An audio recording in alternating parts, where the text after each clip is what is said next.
Morning, guys. Um, Warmed up a little bit last night. It was only down to about 20, so that was nice refreshment after being so cold. It's funny how relative, things are.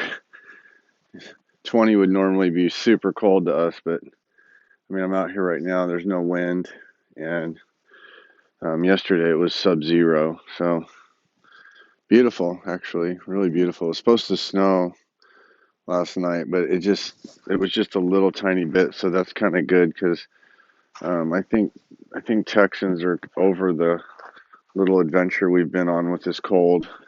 I feel bad for the people that had no backup power and they basically were not prepared.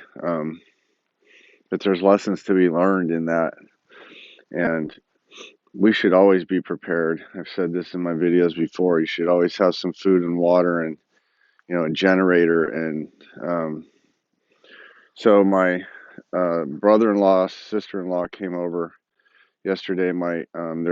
They're currently caring for my wife's mother and my brother-in-law's mother, and so they're both at their house, and they had no power, so they came over and spent the day with us. It was kind of nice because I got to be the host, and I got to serve them and cook them breakfast and cook them lunch, and it's kind of fun waiting on people. It's a good opportunity to practice just that loving kindness that we get for free with the heartfulness. We just, the guide is just showering this on us all the time. They're like our personal servant in a way, and I think it's important we take advantage of that. They they're there for us. They're there for that reason, and I like the fact that Heartfulness has the birthday celebrations because it's a good reminder that these venerated souls are there to serve us, and it's just we can have a communion with them, and it brought up it's funny, I was watching this show. I think it's called Wild West. It's about the Bhagwan that came to the Rajneeshis that came to Oregon in the 70s. Now I remember it firsthand because I was a little boy growing up, and I remember them showing him with his Rolls Royces and all these people, and of course we thought they were just total kooks, and maybe they were. It's an interesting show. I would watch it if you get a chance. I think it's on Netflix. My kids were watching. My daughter and I watched it before, but my youngest is watching it. It's a good lesson because it's really interesting how people are so attracted to this guru thing. And Babaji, and I can't remember which book it is, but I have like the complete works of Ramchandra. He's the second guy to the system, and in one of his books, the first thing he talks about is the guru system and how basically corrupted it has become. And see, the guru system was never set up for the disciple to serve the master. It's actually the other way around. The master serves the disciple, and actually the master comes to the disciple. People think they got to run around and search for things, but when you're ready and your spiritual condition is enlivened to to be able to receive that the master will come. And so everything got kind of inverted, kind of like the rest of our world, how everything's inverted. And the guru system was no different. So I think it's really important for people not to get hung up on this concept. We get told, oh, we shouldn't. People might look at something like heartfulness and go, well, these guys are just gurus, and they're manipulating, and they're just taking from people. And this Bhagwan guy was really just a complete. He was a complete materialist. I mean, in a lot of ways. But maybe he was doing it to teach people a lesson. This was trying to teach my kids because they were looking at it like, oh, he's just a bad guy, and oh, he did this and he did that. And I said, well, those people were there for a reason, and they were drawn to him for a reason. Now, you can judge it from the outside and go, oh, well, that was just someone taking advantage of these people. But these people were educated. These were free-willed individuals who had the opportunity. They did not have a gun to their head. Nobody said, oh, you have to stay here. They made the choice. And so I think it's important that we teach our kids and teach ourselves that, these different things happen, and maybe not just to rush to judgment on it.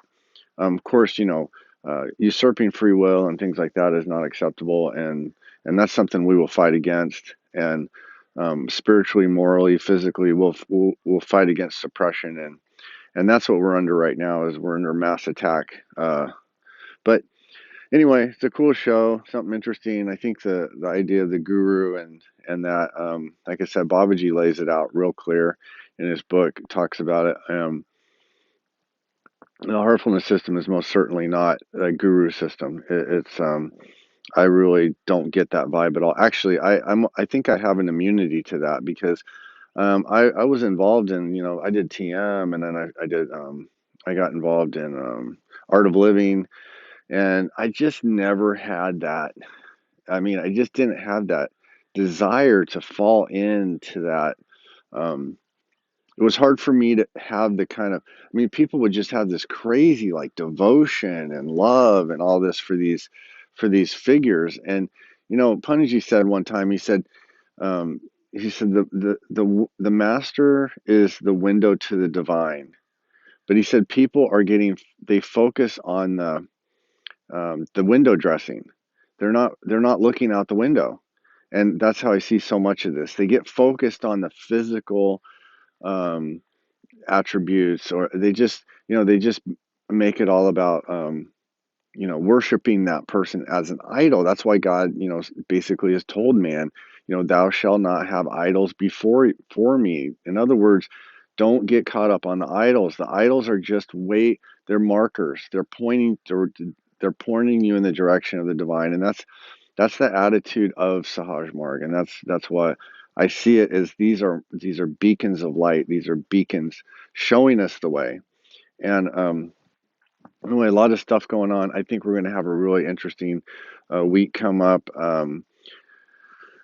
So there was a guy, David Rodriguez, and he's into the numbers that Germantia.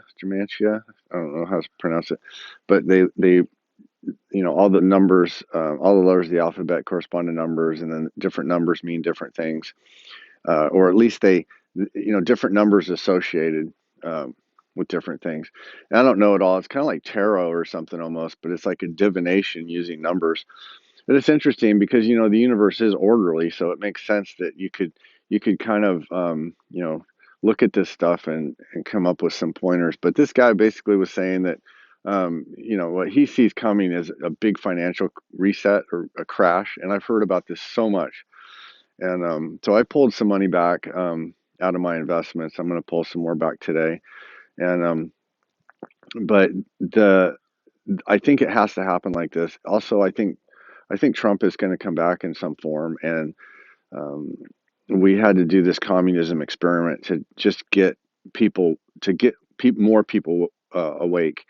And I was talking to my girls last night, and I was saying, I believe, you see these videos, and they show the different spaceships and things that people are seeing, and people in the know are saying, oh, they're sending out, probes, and they're monitoring the planet. And I was thinking, what are they monitoring on the planet? What is it they're looking at?